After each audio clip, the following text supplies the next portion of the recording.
Welcome to Founders Future, a podcast powered by Closers.io, where we dive into the journeys of innovative entrepreneurs and explore the road ahead for them and their companies.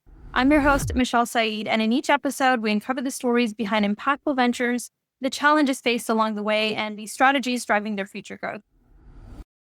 Today, we're thrilled to have Brittany Hill joining us. She is the founder and CEO of B&D Consulting Group and really a leadership strategist who has founded B&D Consulting to empower women leaders with clarity and confidence to drive strategic decisions and build resilient teams.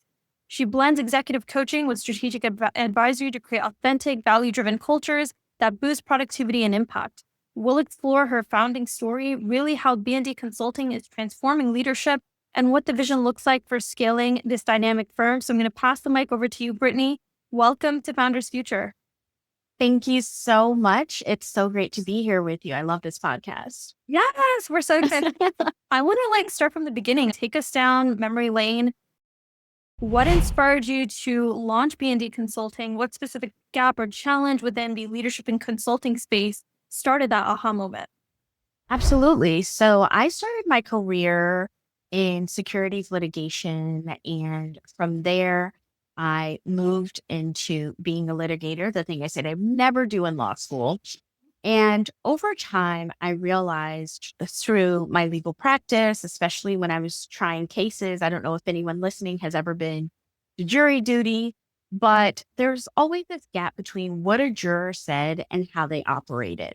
And over time, I realized that the organizations that I was an advocate on behalf of operated in very much the same way. There was always a gap between what they said and how they operated. Only the difference wasn't a case that was won or lost. It was time, talent, and most importantly, revenue.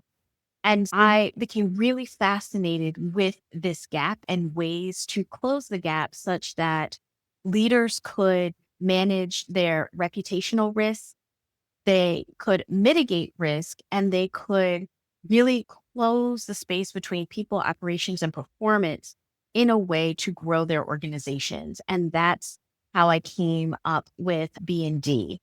As you may know, B&D, it's not my initial, pretty obvious, but it's instead taken from one of my favorite poems and really my challenge to myself to be nobody's darling. And that was my challenge and continues to be my challenge to the leaders and the organizations I work with as I provide that clarity, calm, and competency for them. Yeah, 100%. I was actually just going to talk a little bit about that. Be nobody's darling, that has spoken to seeking truth and doing the right thing in essence, right? That's like the subtext of the poem. How has that philosophy shaped your approach to starting and running B&D? I'd love for you to share a little bit about that.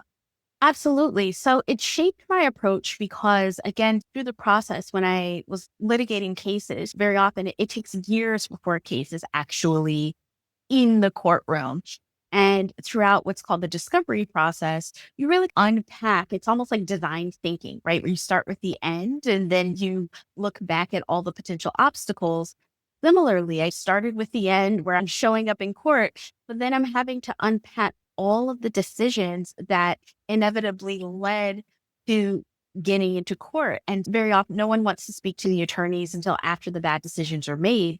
So when I thought about potential solutions, I said, okay, very often the problems that I come down to are leaders not having the appropriate decision-making framework to make the decisions. So very often they focus on what to do under pressure, and they don't have a consistent framework for those decisions. You also have a people problem. Most organizations don't have a clear sense of how they want people, the work that they want, right? How do we want people to show up? How are we going to be intentional about the employee life cycle within our organization? And lastly, the operation. Very often, especially for founders, it's really easy when you have a group of 10. It becomes, once you hit that hockey stick trajectory, whatever infrastructure you have, it's a lot harder to scale out from 10 to 100 to even 1,000 employees.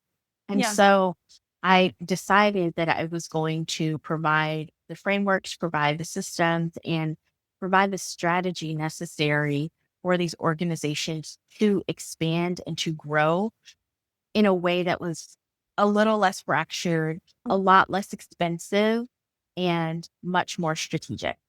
I love that. Yeah, no, honestly, everything you're doing in this space, utilizing and leveraging a lot of your litigation background now to empower leaders to show up and make the right decisions, figure out systematically, operationally, how they can expand and grow in a fashion that is sustainable. On that note, I'd love for you to dive into the core offer as far as how B&D generates revenue today. I know there's a few things you offer. There's executive coaching, there's the DEI strategy, there's leadership development. How do you structure what you do for some of the clients you work with? And then who is like your ideal client if you can share with us?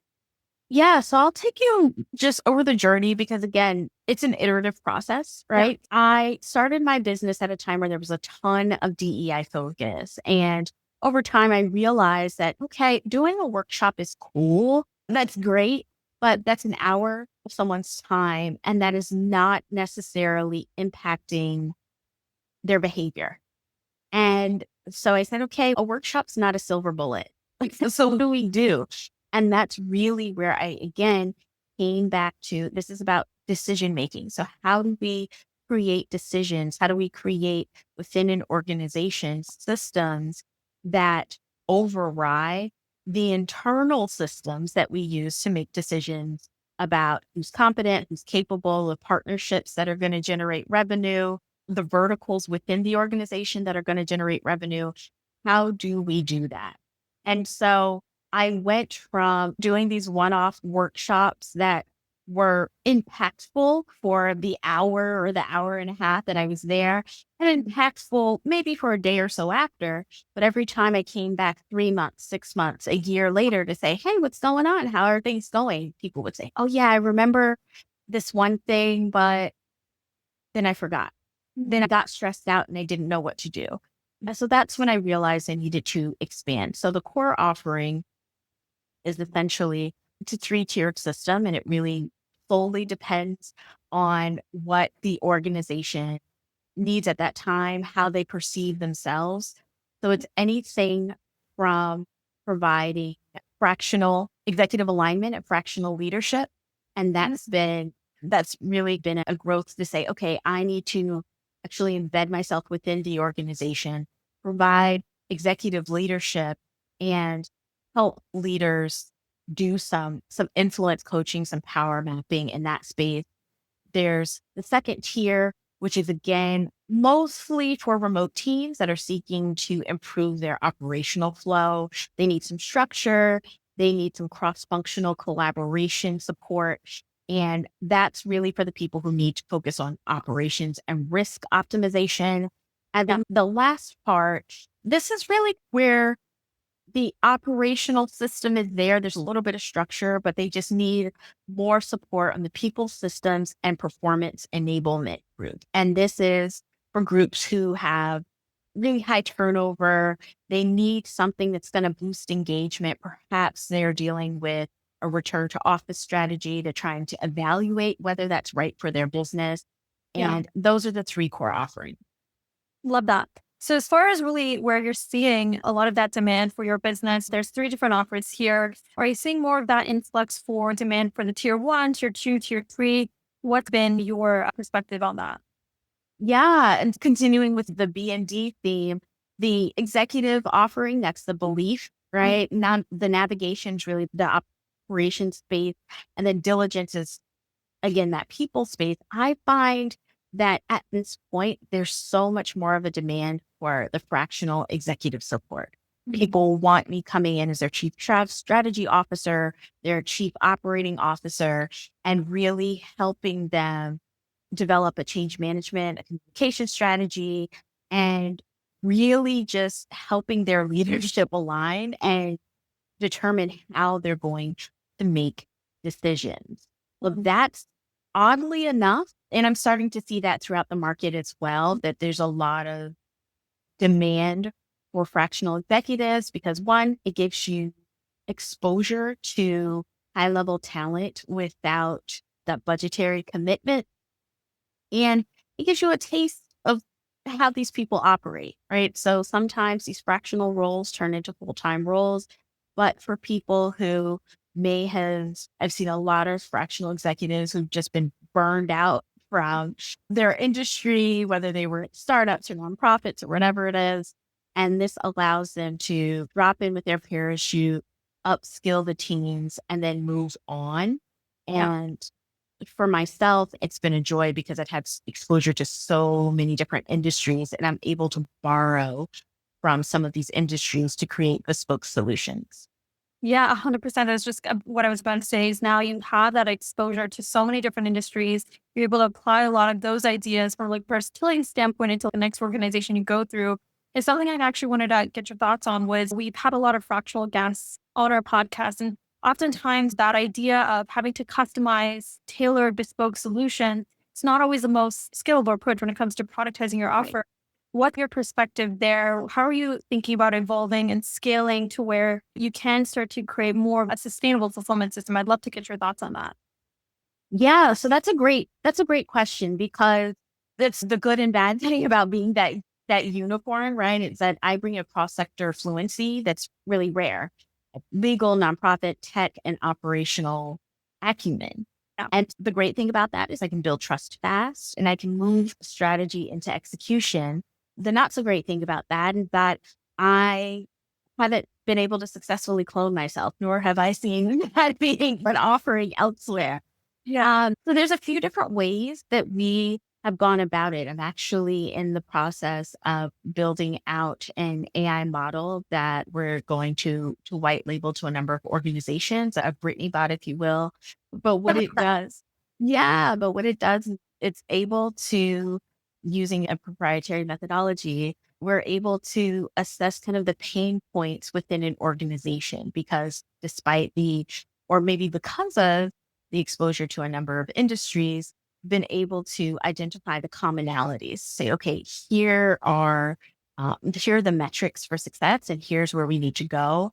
And then we're able to give them a particular health score, and then allow for the productization of those solutions. Say, okay, this is something where we need to be with you, myself, and now as I'm expanding my team, say, okay, here's where we need to be with you. I need to be with you on site for maybe 3 months, and then we'll just have these pulse check ins. Whereas other organizations, we can offer and say, hey, here's the frameworks, doing partnerships with platforms to say, this platform's going to get you right. And we'll come in, we'll implement the platform, and then we'll monitor it for you.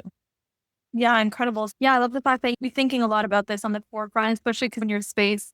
I love that. Brittany Bob, that's such an interesting.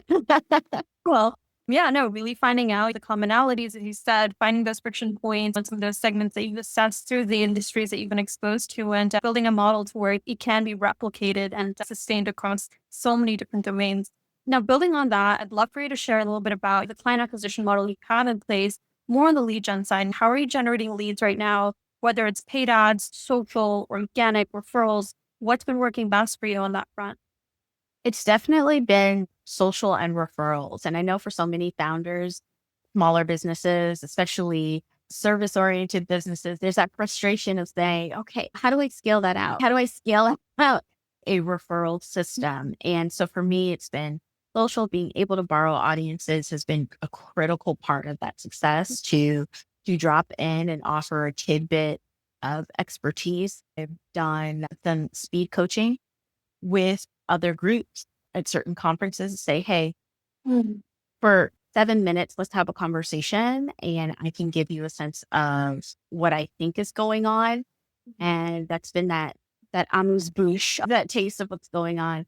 And then incentivizing referrals in a way where, again, it's not necessarily only paying, but I've been able to also provide the connective tissue between partners for various industries. So I've worked with a beauty led startup and they were looking to work with another organization that they're looking for, hey, we need a finance person. We need the, while I'm providing these solutions, it's also been a great way for me to also borrow and say, okay, I've worked with this particular bank and I've had the relationships here. I think the two of you should work together. And that only it increases the value of working with me because not only am I providing the solution to their organization, I've been able to provide a curated network of trusted partners as well. Yeah, mutual alliance exchange. Exactly. No, I think that's amazing. Really thinking about social referrals. Now, we talk a lot about it on the podcast, that idea of predictability. What does that next step look like for you as far as wanting to create a predictable lead gen process in place towards scalable with referrals, very high intent, but not always the most scalable way on that front? Are you looking at anything on the paid ad side of things, automating your outreach? What's your thought process there? What does that next step look like for you as a founder? Yeah, that's a great question. And that's definitely something the paid ads, again, it can be touch and go. This is also something that I've spoken with clients. Some of the clients have their marketing team say, okay, we want to go viral. And virality is only as good as the products you can offer once you have the attention. You can go viral, not always for the thing you want to go viral for. But for us, I think the focus is, hey, how do we scale that? What does that look like? And for us, it's the paid ads, it's the automated outreach, it's knowing our audience. Before you mentioned who's your target audience. Initially, when I first founded this, I said, okay, I want to drop in and I want to work with enterprise organizations. And working with them can be very slow. It's highly dependent on the groups that you're in, because if they're not a revenue generating vertical, they're not going to have the budget to work with you. And so we've been able to pivot to, ironically, a ton of national nonprofit organizations, the philanthropic foundations that often are the philanthropic side to those enterprise organizations, and startup founders, because again, they're experiencing the growth. They're a lot more receptive to the flexibility and the agility that they need in the Mhm. systems. They're not saying we've always done it this way for the past decade, which can be really fun and exciting. And right now, I'm just really excited to work with founders who are building amazing solutions in their respective industries and just need a little bit of help there. Yeah, 100%. For you, especially B&D Consulting, that is the next step, is looking at the automation side of things, paid ads, creating that process, right? As you guys look at scale and going after some more of the startup founders, and especially with that philanthropy in place. I love the fact that there's that social good aspect to what you're doing as well, which is incredible. Now, I'd love for you to share a little bit on the sales process side of things. I know right now you're in the day to day, you're the fractional person handling the fulfillment. Are you also handling sales on your own? Do you have a sales team in place handling some of that? How is everything structured within B&D Consulting currently? Yeah, so I'm really fortunate in that I do have sales support, and they're really front me. So within the sales cycle, I only really need to come in at the point where we're close to doing the deal, because and that's largely due to the social piece. So, and on platforms like LinkedIn, like Threads, most people are engaging because they've had a taste of what I've had to offer. So it's been myself, I'm offering a unique perspective. I'm offering a snackable solution that may pique their interest, but they're not necessarily ready to act on. So the sales team really just orients them to our process and to the flow. And then once we're there, then I'm able to come in and again provide again that additional build on that trust that we've already developed, whether it's through social, whether it's through the sales process. And so that's a huge relief, because when you are a small business, very often you're the sales and the executive team, you're doing it all, but that also limits your growth. And so it's helpful to be able to delegate. Amazing. So sounds like you do have right now a team of closers, setters in Yes. good advice to the listeners out there. And as far as the growth goes, really delegating more and more of that. So the founder, you can focus on founder led activities. What does that look like? Are you looking at expansion going into this year on the sales side, the marketing side? Paint that picture for us. Say that again. Yeah, and as far as like delegation goes, especially as a founder, you're probably figuring out how do we scale, get to that next level, Exactly. scaling the sales side of things, bringing on more of those setters, those closers, the marketing side. I'd love for you to paint that picture for us. Yeah. So the number one lesson that I had to learn that I'm happy to share with your listeners is delegation does not mean abdication. It does not mean that just because you're allowing others to handle it doesn't mean that you're neglecting it at all. And quite frankly, I don't want to have to do it all. I was someone who, when I started my business, hated the idea of sales. It sounded like begging when really it was providing, you're a problem solver, right? I got into the business because I loved solving problems. And similarly, I like to work with people in their respective zones of genius, right? Great at, I'm great at connection, building relationships, and again, translating strategy into execution and taking these really complex concepts and breaking them down into actionable steps. Mhm. That is not necessarily a great marketer or anyone else. And so I like to stay within my respective zone of genius, but focus on that. And then I like to allow others to do the work that they're great at, working with a marketing team that's able to understand the vision, understand what I really like to do and the type of people and in companies that light me up and just go for it. Amazing. Yeah, I mean, I love that's advice that resonates with the listeners. You can't do everything all at once. Delegation is key. So that's on the forefront, Absolutely. especially at scale, and that's where you're looking at. As far as it goes for like the next 6 to 12 months, what does your vision look like with really wanting to take B&D Consulting to the next level? Any revenue targets, performance milestones? What are you laser focused on? Yeah, we've been consistent in the six-figure mark for the past year. And the goal is to get to those seven figures. And I've never been one, not that there's anything wrong with it, but I've never been the person offering the course. I think it's a great way, but I think part of what makes B&D an elevated brand and a trusted brand is that we offer those bespoke solutions. And so I didn't necessarily want to offload that. But in the pursuit of that growth, we found that the AI supplement has been incredibly useful for our client. And we're now at the point where we have clients who, now that they've experienced that growth, we're able to stay on with them for longer engagement, for more high value engagement. And so that's really where we're at. My goal is always I want to be able to unlock the potential of these founders. And I say, okay, if I can get these people for a weekend and download all of that information into them for a weekend and then go forward and do these pulse checks, do these quarterly checks to see how their business is faring.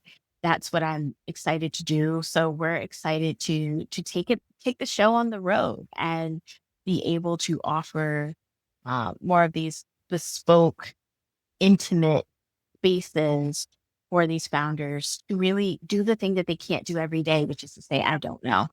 Yeah, 100%. And a lot of them probably lack even that problem awareness to begin with on what they need to do to change things internally within their structure, them as the leader. So I love the fact that you're bringing this at the forefront, really taking it on in an intimate setting, what it sounds like. Phenomenal. Absolutely. Um, Absolutely. as far as really growth goes, what is the core bottleneck for you as like a founder as you're looking at growth and scale? Is it more on like the lead gen side of things? We talked about it a few minutes ago, sales. What does that look like for you? What are you most focused on solving to keep all the momentum going into 2025? Yeah, I find that understandably, but the bottleneck is that a lot of organizations tend to be very reactive to really anything. It's the market, it's just, and as much as organizations claim that they want to be innovative, they never truly want to be the first to do something. And so our bottleneck has been in some spaces that lead gen. We've expanded because although we found that women are the women tend to need a lot of support in building out that decisiveness and building out that strategy and execution for their teams. We're open to all executives. And I think that has been the challenge because a lot of the groups that we worked with, a lot of the membership organizations that we worked with, they lost a lot of their funding. A lot of the enterprise organizations that, again, is where we found that startup organizations were more likely to allot a budget for upskilling their executives. And we were able to position ourselves as an additive that provided value so that investors weren't saying, oh, you're wasting money on memberships, you're wasting money on what is the value of working with this organization. And so that's been the challenge as a lot of organizations are shrinking away and fearful of whether it's an administration, whether it's economic shifts, what those things mean. We see a lot of opportunity there, but it's just getting the decision makers comfortable. Yeah.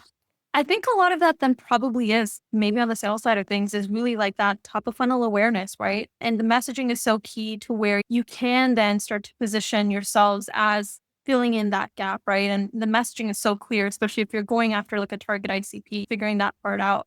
Now, before we do wrap up, any last piece of advice you can give to our listeners, the entrepreneurs, founders tuning in? Maybe it's like a tool, resource, or strategy that's been a game changer for your success. What would that be? I'll pass this on from a sales coach I worked with, Allison. She's incredible, but she challenged me to never make a decision before creating all of my options. And that is something that I would challenge founders with as well, especially when, you're trying to increase your revenue, you're trying to make payroll. I get that it can be incredibly stressful in those moments and you're tempted to take whatever's given. But those moments are the kind of the causal nexus between where you are and where you could be. So I would say never make a decision without first creating all of your options. 100%. I love that. Really just being conscientious at the end of the day and being alert about it on that front. Yeah. On that note, Brittany, thank you so much for being a guest on Founders Future. I know you listened in to us, so we finally made it happen. And we're cheering you on, hopefully wishing you all the best for the rest of 2025. And, to our listeners, you can connect with Brittany and explore more about B&D Consulting services at bndconsulting.group or follow her on LinkedIn. We'll tag her profile in the show notes below so you can see that on Spotify and Apple. And for more resources on scaling your business, visit us over at closers.io, where we specialize in helping entrepreneurs accelerate their growth through trained appointment setters and world-class marketing and sales systems.